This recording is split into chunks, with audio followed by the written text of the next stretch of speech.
구독, 알림 설정까지 부탁드립니다. 오늘도 우리 사는 이야기 찾아주셔서 감사합니다. 사연자분이 보내주신 이야기 시작해 볼게요. 저는 딸 하나를 둔 워킹맘입니다. 어린 시절부터 발레나 무용 등을 전공으로 두고 했으나 대학 재학 중 발목 부상이라는 흔한 이유로 무용을 접고 지금은 필라테스 강사를 하고 있습니다. 요즘에야 필라테스 같은 운동이 확 떴지만 옛날에는 비싼 운동이라는 이유로 일반인보다는 연예인들이나 돈 많은 사람들이나 하는 운동이었죠. 아무튼 그때부터 강사로 일을 하다가 결혼하며 제 가게를 차렸고 지금은 필라테스가 유행처럼 자리에 예약까지 받아가며 가게를 잘 키우고 있습니다. 운이 좋기도 했고 제가 엄청 노력했어요. 제 딸도 운동하는 엄마를 보며 자신도 엄마처럼 예쁜 몸을 가지고 싶다며 엄마가 자랑스럽다 이야기를 하더라고요. 꾸준히 관리를 하고 있으니 같은 엄마들에 비해서는 몸매도 조금 예쁜 편이고 얼굴도 제 나이처럼은 안 보이는 것 같아요. 그래서인지 제 직업에 대한 프라이드도 좀 높은 편이고 자기 관리를 엄격하게 하는 편입니다. 남편도 그런 제게 맞춰 많이 배려해주고 있고요. 남편은 제가 대학생 때 무용을 할 때쯤 만났습니다. 경영외과 꽈탑에 얼굴도 잘생겼고 매너도 좋다, 집안도 잘 산다며 여러 여학생들 사이에선 이미 유명했고요. 사실 저도 아예 관심이 없었던 건 아니었어요. 그래서 꽈팅 자리에 지금의 남편이 나온다는 이야기를 듣고 자리에 참석했고 서로 한눈에 반해 만남을 이어갔습니다. 남편은 아주 어린 시절부터 어머니가 안 계셨다고 이야기했어요. 돌아가신 건지 이혼을 하신 건지 아버님은 전혀 이야기해 주신 바가 없고 본인의 아버지를 매우 무서워하고 또 존경했습니다. 그래서 차마 물어볼 용기도 없었다고 하네요. 엄한 아버지 덕분에 공부는 열심히 했고 성격도 여느 친구들과 달리 소극적인 편이었다고 이야기해 줬어요. 매너가 좋다는 것은 배려를 많이 한다는 건데 이게 배려를 하겠다는 의지가 아니라 본인이 너무 소극적이고 걱정이 많아서 남 신경을 너무 쓰느라 그런 거였더라고요.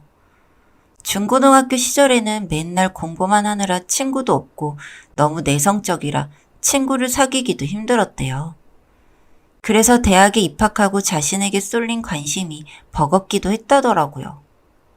당시 겉으로는 단단하고 매우 완벽한 남편이 실은 유약하고 겁이 많다는 것에 저는 안쓰러움을 느꼈고 더 잘해줬던 것 같아요. 사실 엄격한 아버지 밑에서 애정을 갈구하며 공부에 집중했던 남편의 모습에서 어린 시절의 저를 봤던 것 같아요. 무용을 잘 해야 한다며 매번 1등을 해야 한다고 저를 매질했던 엄마에게 예쁨 받기 위해 몸이 부서지는 것도 모른 척하며 노력했던 어린 시절의 저를요. 성인이 되고 좋은 학교 입학한 후 대화를 통해 어느 정도 관계가 유해지긴 했지만 그래도 그때 정말 힘들었거든요. 그리고 사실 저도 아버지가 없었어요. 아니 있었는데 이제는 없어요. 아버지는 엄마의 집착과 강요 같은 것들에 저를 버리고 엄마를 떠났거든요. 그래서 제게 강요하던 완벽이 더 심해지기도 했고요. 그때에도 엄마를 이해했기에 모진 말들을 참아낼 수 있었어요. 남편이 버린 여자 소리를 들으며 악착같이 모질게 살아내지 못했으면 다 무너졌을 테죠. 남편은 무뚝뚝하고 무서운 아버지 밑에서 아직까지 힘들어하고 있었으니 계속 눈길이 가고 신경이 쓰였죠. 어머니가 없었기에 부족한 부분들이 바로 옆에서 보니 하나 둘 눈에 띄었고 그런 부분들을 보듬어주며 저희는 깊은 유대감을 느꼈던 것 같아요. 그렇게 남편은 취업을, 저는 부상으로 인해 다른 길을 찾았죠. 그 과정에서 저는 평생을 쏟아부은 일을 포기해야 하는 현실에 무너졌지만 남편 덕분에 다시 일어설 수 있었어요. 그리고 남편의 프로포즈를 받았죠. 저는 혼수를 해갈 수 있을 정도의 돈을 모으고 결혼을 하자 이야기했고요. 강사 일은 꽤 많은 돈을 빠른 시간에 벌 수 있었습니다. 물론 그만큼 제가 정신없이 일했었죠. 그렇게 남편과 결혼을 하고 딸아이 하나를 낳고 저는 일과 육아를 한 번에 해내며 남편의 옆에서 그럭저럭 행복한 결혼 생활을 이어갔어요. 딱 하나, 시아버지를 제외하고요. 남편의 이야기를 토대로 시아버지가 엄하고 무서운 분이라는 건 알고 있었지만 실제로 만난 시아버지는 굉장히 유한 분이셨어요. 그러나 일정 부분에서는 예상과 같이 엄격하셨고요. 저희 엄마는 혼자 사는 것에 익숙하셔서 저희 부부가 모실 필요가 없었어요. 본인이 자신은 혼자 살겠다 선언하셨거든요. 하지만 시아버지는 남편과 함께 살길 원하시더군요. 저는 그러려니 했습니다. 대충 예상은 하고 있던 일이었고 저도 바깥 일을 함께하니 문제는 없을 거라 생각했어요. 끼케야 시아버지의 심부름이나 잔소리 정도 예상했었죠. 제 예상은 완전히 빗나갔어요. 시아버지는 굉장히 잘해주셨죠. 퇴근한 저와 남편에게 저녁상을 차려주시고 집안의 일정 부분을 모두 해결해주시고 딸아이 어린이집 유치원 등원까지 더 맡아주셨어요. 그런데 뭐가 문제냐고요? 이런 생각을 하는 게, 이런 말을 하는 것이 죄악이라는 것은 알지만 제게 너무 짙은 스킨십을 하십니다. 초반에는 정말 아무렇지 않게 넘겼어요. 딸도 와이프도 없는 집이었으니 이런 가치관이 제대로 형성되지 않을 수도 있다고. 가정 환경이 달랐으니 그런 거라 생각했어요.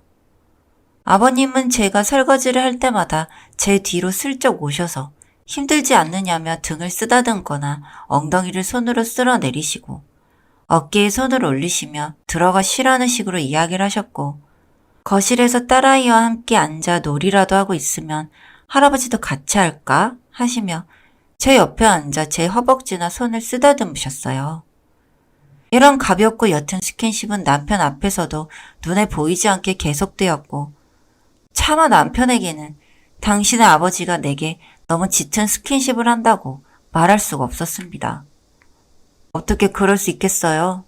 자신의 아버지가 세상에서 가장 존경스럽다 생각하는 남편인데. 슬쩍 남편에게 따로 살아보는 건 어떻겠느냐 돌려 이야기해도 여태 이렇게 지냈는데 아버지 혼자 사시는 건 힘들지 않겠느냐. 아버지가 집안일도 대부분 해주시고 딸도 케어해 주셨는데 우리 맞벌이 하면 이 정도 살 수 없을 거다. 딸이 더 크기 전에는 이렇게 지내는 게 아이가 가족에게 유대감을 형성할 때 도움이 될 것이라며 반대하였고요. 모두 맞는 말이죠. 아버님과 같이 살아서 안 좋은 점은 없습니다. 흔히들 말하는 시저짓도 전혀 없으시고 배려도 해주시니까요. 시간이 갈수록 저는 제 몸을 대주고 편안함과 평화를 얻은 게 아닌가 하는 생각에 이르렀습니다. 그리고 어느 주말 빨래를 널기 위해 고개를 숙이는데 뒤에서 휴대폰 카메라 소리가 들렸습니다. 저는 그때 홈 원피스를 입고 있었어요. 집에서 입기 편안하고 길이도 적당해서 무튼 집에서 자주 입는 옷이었어요. 하지만 고개를 숙이면 다리가 훤히 드러나긴 해요. 그러나 집이니까 그 정도는 괜찮다 생각했고요. 아버님도 주말에는 거의 나가 계시거든요. 붙은 찰칵 소리에 뒤를 돌아보니 아버님이 휴대폰을 들고 계시더라고요. 저는 당황해 뭐 찍으신 거예요 아버님? 하고 다가갔습니다. 아버님은 당황하신 듯 스마트폰 사용이 미숙해 실수로 사진을 찍었다 하셨고요. 제가 지워드릴게요 하며 폰을 가져오니 조금 당황하신 듯 보였습니다. 그리고 갤러리에 들어가니 저는 정말 기겁했습니다. 집안일 하고 있는 저의 뒷모습, 빨래를 널고 있는 뒷모습, 낮잠을 자고 있는 모습 등 집에서의 제 모습이 한가득이었어요. 아까처럼 고개를 숙여 다리가 보이거나 치마 밑으로 손을 넣어 속옷을 찍은 사진도 있었고요. 집안에서 이런 일이 있을 줄 누가 알았겠어요. 심지어 낮잠을 자고 있는 제 원피스를 들쳐 몸사진을 찍은 것도 있더라고요. 제가 너무 놀라 이게 무엇이냐 소리를 지르니 어디서 시아버지에게 목소리를 올리냐며 제 뺨을 치셨어요. 저는 어안이 벙벙해서 그 길로 바로 아이를 안고 밖으로 나갔어요. 휴대폰도 챙긴 상태로요. 밖에 친구와 약속을 나간 남편을 전화해 집 근처 카페로 부르고 엄마에게 전화해 딸을 하루만 맡아달라 이야기했습니다. 엄마가 먼저 와 딸을 데려갔고 남편이 무슨 일이 나며 허겁지겁 카페로 들어오자 저는 아버님의 휴대폰을 내밀었습니다. 남편은 허옇게 질린 표정으로 제게 무릎을 꿇었어요. 그리고 남편의 변명이 시작되었습니다. 자신의 아버지는 사실 성도착증이 있으며 몇 년 전부터 몰카나 지하철 성추행 등으로 경찰에서 여러 번 불려가셨다네요. 소품 판매점 직원을 추행하거나 버스에서도 여자들의 다리나 뒷모습을 찍었다고 합니다. 저와 결혼한 이후 이런 일이 없어져 괜찮아졌나 싶었지만 그 대상이 저로 바뀌었을 뿐 고쳐진 건 없었습니다.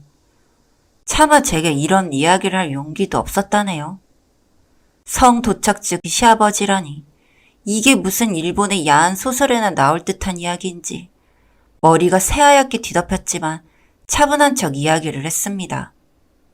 이혼할 거냐 아님 네 아버지를 버릴 거냐. 제 짧은 물음에 남편은 답이 없었습니다.